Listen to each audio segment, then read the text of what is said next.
മതിയെന്ന് അഴിച്ചിട്ടെ. ഒരു പെൺകുട്ടി നടന്നു പറഞ്ഞ വരവാണോ അത്? ദേ, അവനെ എടാ പോടാന്ന് വിളിക്കേണ്ട, അടക്കി ഒതുക്കി സംസാരിക്ക്.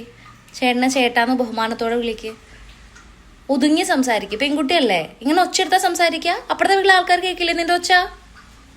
ആ ഉണ്ട പ്ലേറ്റ് ആ ടേബിൾ വന്ന് എടുത്തോണ്ട് വരാത്തെന്താ? അവനോൻ ഉണ്ട പ്ലേറ്റ് ടേബിൾ വന്ന് എടുത്തുകൊണ്ട് വന്ന് കഴുകി വെക്കുക. അതുപോലെ ബാക്കി കിച്ചണിൽ എന്തെങ്കിലും കഴുകാൻ സിങ്കിലുണ്ടെങ്കിൽ കഴുകുക. അവന്റെ പ്ലേറ്റും കൂടി എടുത്തോ. അവനൊരു ആൺകുട്ടിയാ, അവനെ കൊണ്ട് ഇത് ചെയ്യിക്കുക ചെയ്യാ. നീ നാളെ ഒരു വീട്ടിൽ കയറി ചെല്ലേണ്ടതാണ്. അപ്പോൾ അമ്മ പഠിപ്പിച്ചില്ല എന്നാണ് പറയാട്ടോ. എടുത്തോണ്ടൊന്ന് കഴിക്കോ. തുടയ്ക്കുന്ന സമയത്തെ ആ അരിക് ചേർത്ത് ആ മുക്ക് ഇങ്ങനെ തുടയ്ക്കുന്ന കോലോണ്ടായാലും ആ കാലിങ്ങനെ വെച്ചിട്ട് അരിക് ചേർത്ത് ഇങ്ങനെ എടുക്കണം കേട്ടാ.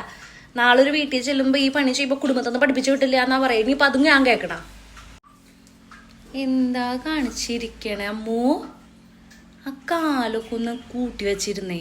ഒരാള് കേറി വന്ന് എന്താ അത്? ഇതൊക്കെ നല്ല ശീലാണോ? വീട്ടിലിരിക്കണേന്ന് വിചാരിച്ചിട്ട് എന്തു ചെയ്യാന്നാ? ഒരാൾ കയറി വരട്ടെ, അപ്പൊ പറയും ആ വീട്ടിൽ ആ കുട്ടി കണ്ടോ, ഒരടക്കം ഒതുക്കും ഇല്ല. ഇതൊക്കെ ഇപ്പോഴല്ല, നാളെ എന്തെങ്കിലും വിശേഷം വന്ന് കല്യാണം അങ്ങനെ അങ്ങനെ ആലോചിക്കുമ്പോഴൊക്കെ അത് അറിയുള്ളൂ. മര്യാദക്കിരിക്കേ. ഓ, നീ പെൺകുട്ടിയാ, നീ നാളെ വേറെ വീട്ടിലേക്ക് പോകേണ്ടതാ. നീ നിന്റെ ചേട്ടൻ്റെ പ്ലേറ്റും കൂടി കഴിക്കോ. അനിയൻ്റെ പ്ലേറ്റ് ഉണ്ടെങ്കിൽ എടുത്തോ. ഇനി അച്ഛൻ്റെ പ്ലേറ്റ് വേണോ, അതും കൂടി കഴിക്കോ. വാ.